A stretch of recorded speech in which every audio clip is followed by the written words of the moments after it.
Hi, my name is Riley Allen. This is my review of Star Wars Episode 2 Attack of the Clones. We start off with an assassination attempt against Padme, which of course doesn't work because they kind of assumed this was going to happen because she's the main opposition to a bill to fund an army or whatever, I guess, military.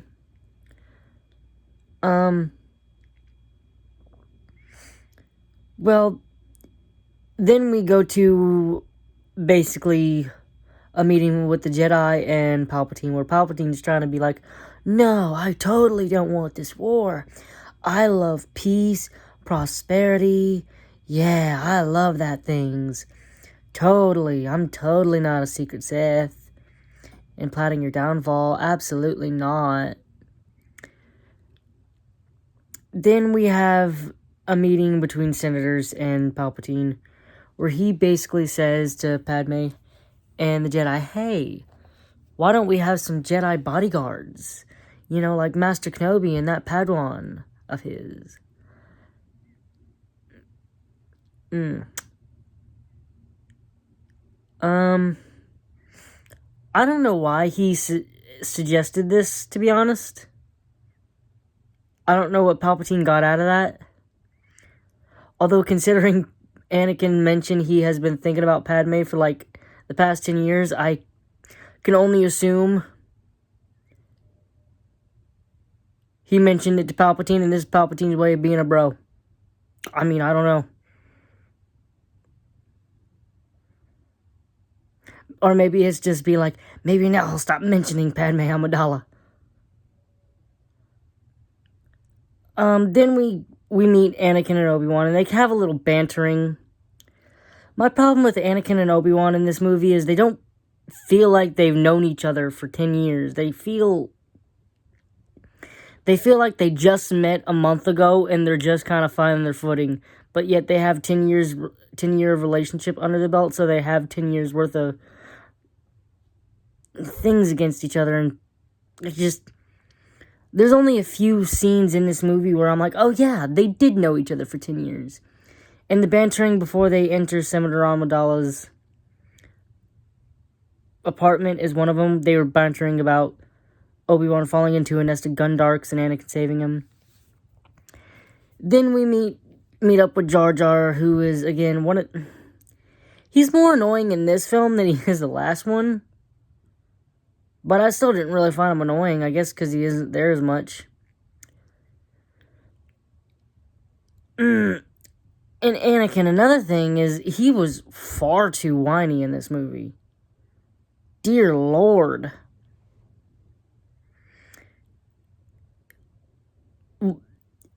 He and Obi-Wan kind of gave a rundown of what they were going to do to Padme, and immediately Anakin kind of started arguing with Obi-Wan that they should find the assassin.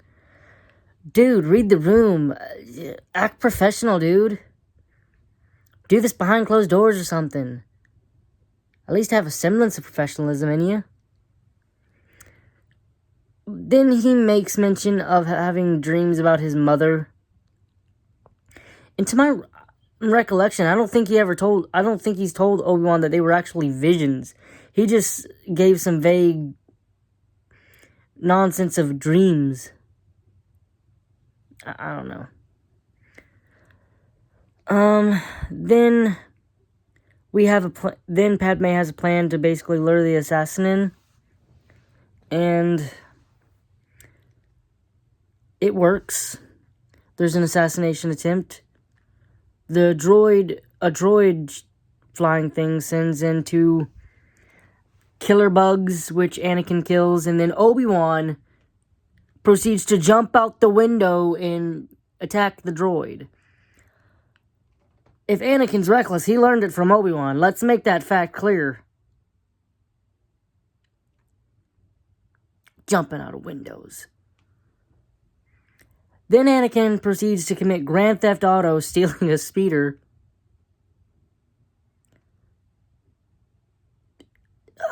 I don't know if they ever returned the speeder.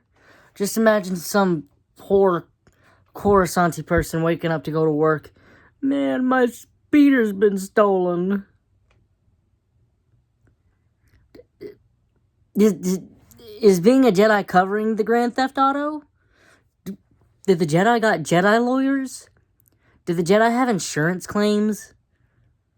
Like, if you get injured on duty, is it work-related injury, and do they gotta pay for it? Or, oh, I'm sorry, your blaster wound is not service-related. We can't fix it. We can't help you. Then Anakin proceeds to do some of the most dangerous flying ever. I agree with Obi-Wan. He was not flying. He was committing suicide. Then he proceeds to jump out the speeder after going on this chase against the assassin, landing on the assassin's speeder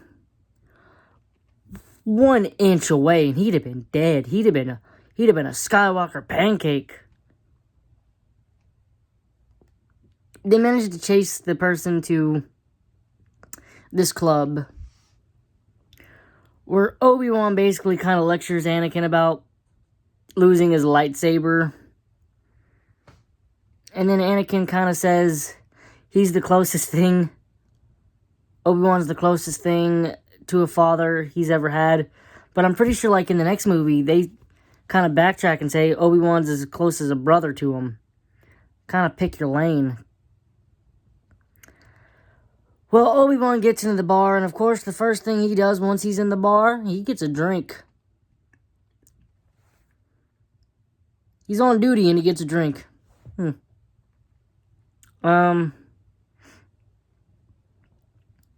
Then we catch the assassin, who's a changeling, and the assassin is assassinated, so as to keep the secrets that she holds secret. Then the plot lines basically kind of diverge. Obi-Wan goes on a quest to find information about the assassin, while Anakin goes on a protection mission because he's now a bodyguard for Padme.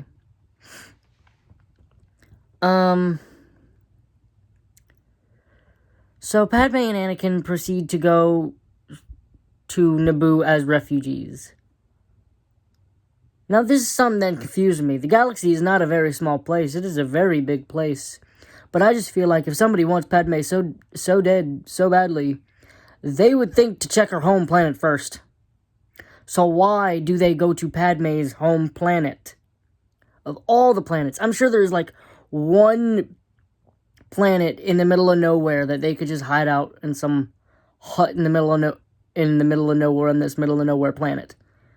But no, they chose to go to her home planet. And I'm pretty sure they hide out in a place that's someplace she has actually stayed before, something she has been before. I don't care how far out it's supposed to be, like, if somebody wants you dead enough, they're gonna find you. Also, we get the lore drop that Padme was not the youngest queen.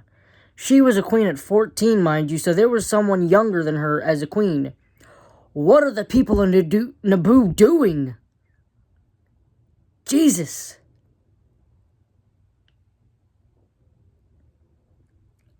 How young was the youngest? 13, 12, 10, 8, 9? Jesus. Now I'm basically assured that they're puppets. I mean, well, if it's a 10-year-old, what's the first proclamation be? Vegetables are disgusting. They're now illegal. I mean,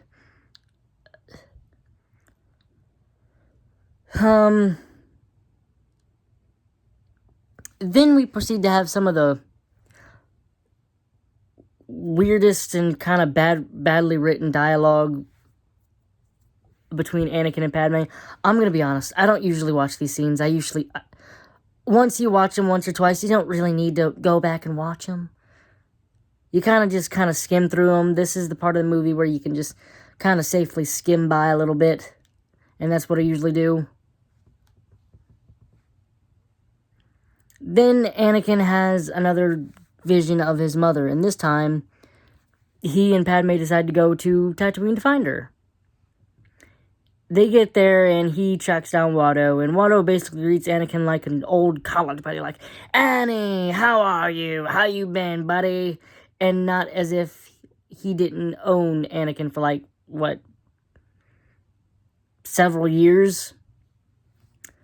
He then informs Anakin that he sold his mother because, he was a slaver, and Anakin and Shmi were property to him.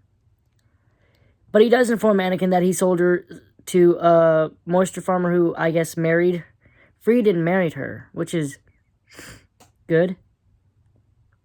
Padme and Anakin get to the Lars farm, and Anakin meets his stepbrother, Owen, Owen's girlfriend, Beru, and his stepfather, Klieg. Klieg has lost a leg, I believe.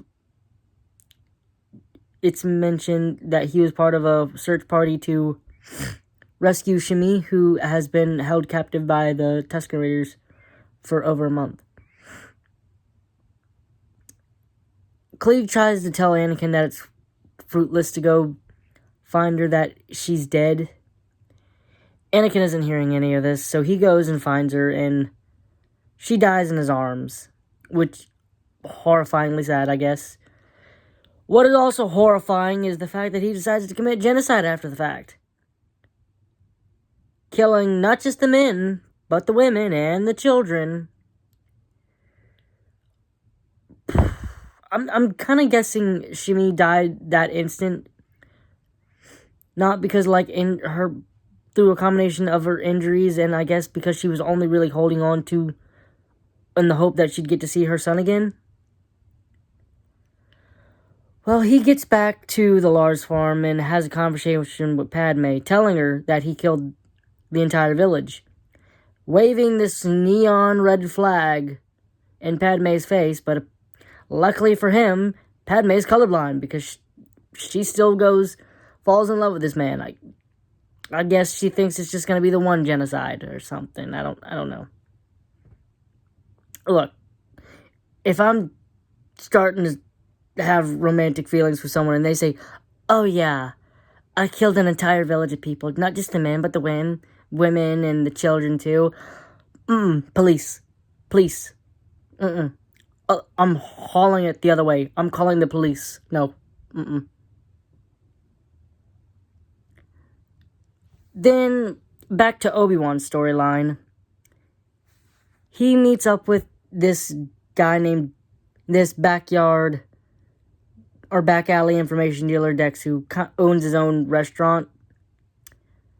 He informs Obi-Wan that the dart used to kill the changeling was a Kaminoan dart. A Kaminoan cloners, they're cloners from the planet Kamino. Obi-Wan goes to the Jedi Archives, which has this abundance of information to find Kamino, only to find it's missing. So he asked the head librarian, Jo Costanu, about it, and she's like, oh, it's not in the archives, it doesn't exist, which is just like,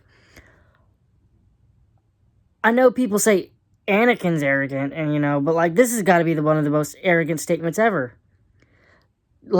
Come on, lady, just because something doesn't exist doesn't mean there can be no new information. Then he brings this to Yoda, who basically, I guess, already kind of figures out pretty quickly that the reason it's not there is because it was deleted. But he uses this as a teaching opportunity for the younglings that are in the room that he was already teaching. And so they give this information to Obi-Wan, and he goes to Kamino. While he's there, he meets the cloners, who basically inform him that they've been cloning an army for the Jedi that was commissioned by Jedi Master Sifo Dyas, who has been dead for around 10 years, so a little before, a little after Phantom Menace. I think timeline-wise, it's a little before. Then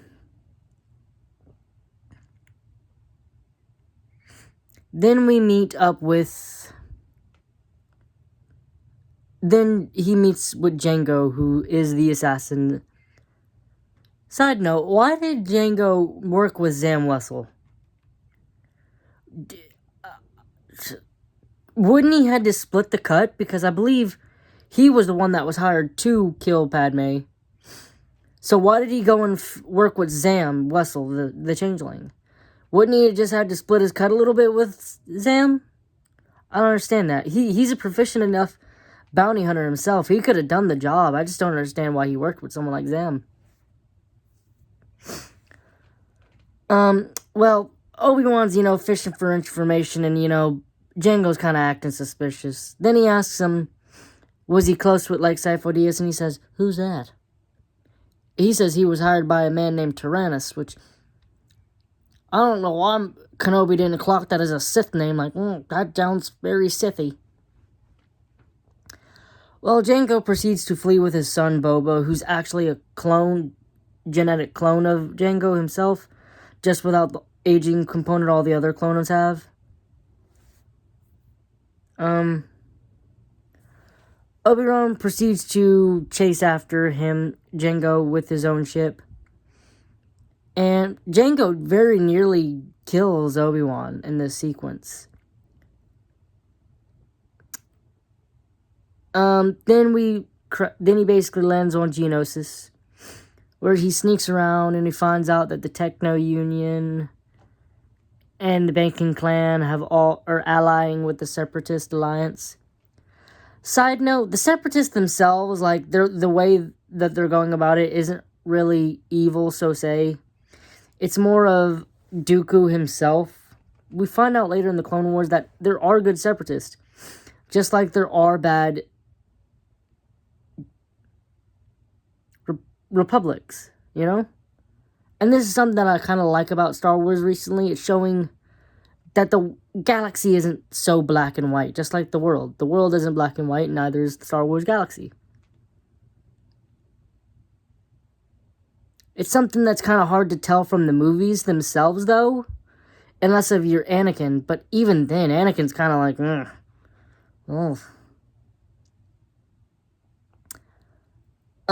well, he gets captured. But before that, he manages to send a message to Anakin, who sends the message to the Council. The Council, under Mace Windu, leads a rescue mission while Yoda goes to Kamino to get the clones. Anakin is ordered to stay on Tatooine, where he is, with Padme. Padme says, nah, we're going to rescue Obi-Wan. And Anakin, he wants to go, but he also doesn't want to disobey orders, so Padme's like, you were ordered to protect me, and I'm going, so you can stay here, I guess. But, if you want to protect me, you have to come. So he goes. And they put up a decent enough fight, but they're captured. And they profess their love to each other, Anakin and Padme, because they think they're going to die. They get there, and this is one of the another scene where it's kind of witty banter between Obi-Wan and Anakin. He says, we came to rescue you, Master. He looks up at the chains. Well, good job. It's one of the few times I actually believed they were friends and they known each other. It just kind of feels... The rest kind of feels cold, distant. It's mostly from Anakin's part, due to him kind of acting like a whiny brat the entire movie, mostly.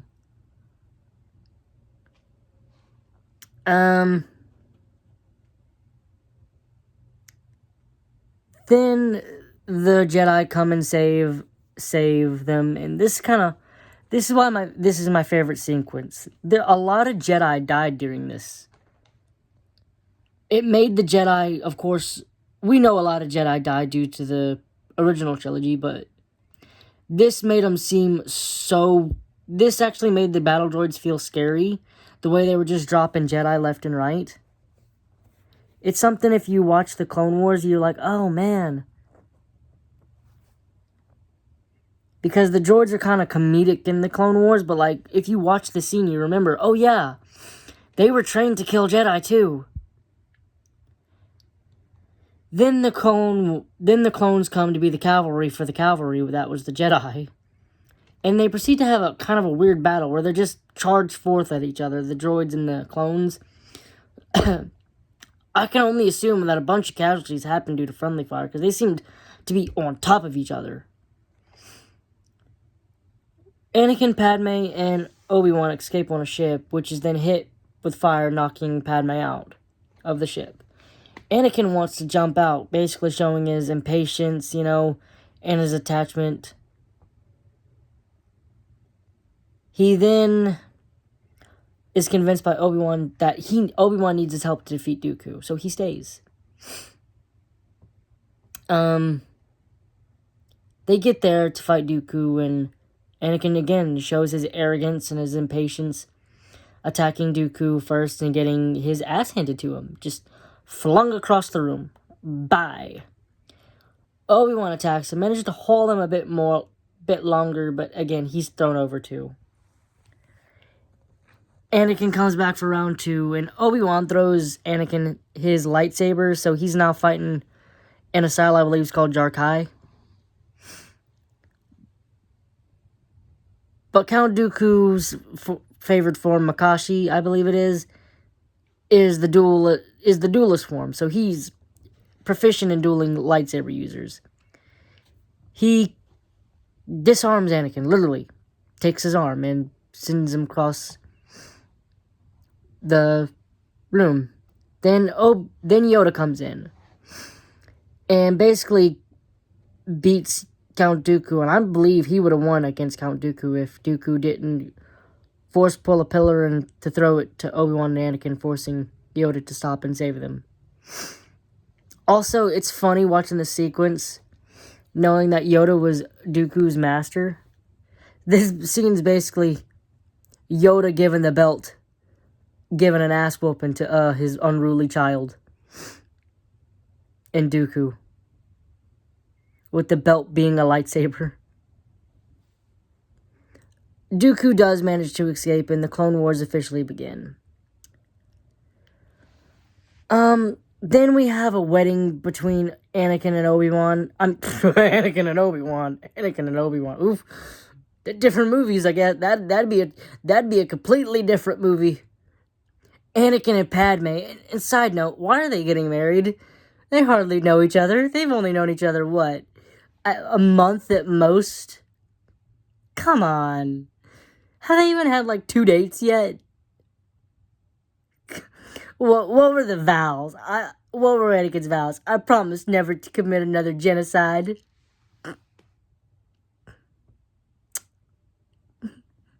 I promise not to commit any war crimes.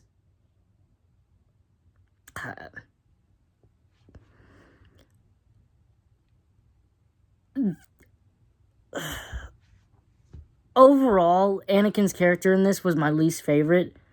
The prequels didn't really do a good job of making Anakin seem likable. He came off as this movie arrogant, impatient, whiny, and I know that's how he's supposed to be made, but there's nothing likable about Anakin in this movie to me, really.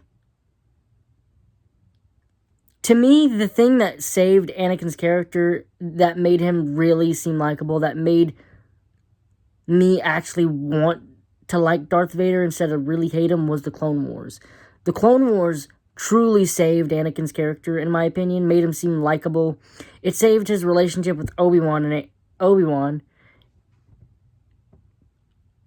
made me actually believe that they've known each other for over a decade, that they are brothers. Something that the movies kind of failed to do to me. Especially this one. I know that the third one, that Revenge of the Sith, is a little better, but at the same time, it's not really.